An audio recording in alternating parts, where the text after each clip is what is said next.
Sub o salcie pletoasă, Maica Sfântă se opri și cu vocea ei duioasă către salcie grăi și cu vocea ei duioasă către salcie grăi. Salcie, dacă ți-e milă,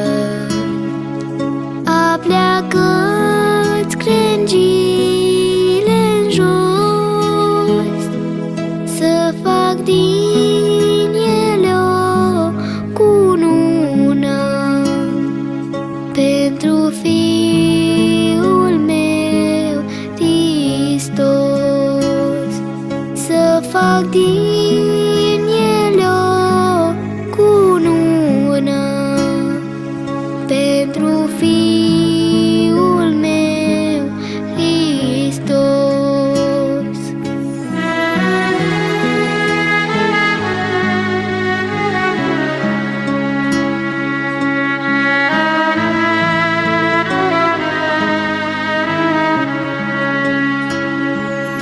Dacă îmi cunoști durerea și vroiești să-mi o alin, dă-mi din ramurile tale o cunună fără spini, dă-mi din ramurile tale o cunună fără spini.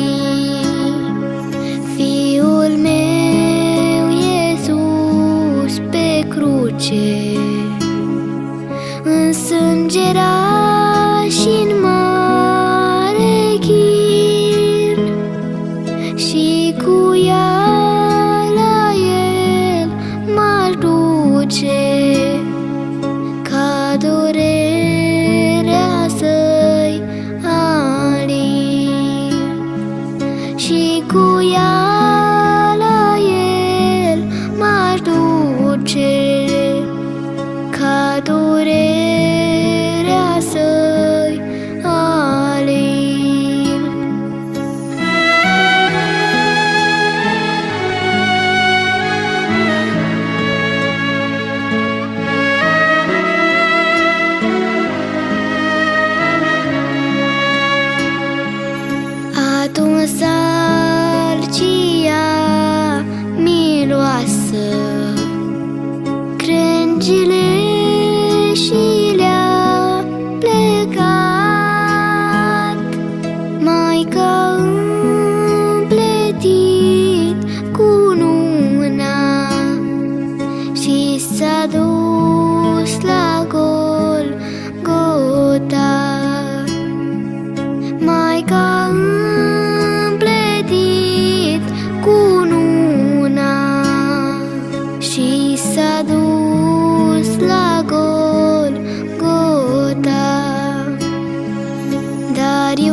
De atunci sălcia pletoasă nu s-a mai lăsat în sus, a rămas așa plecată ca să-l plâng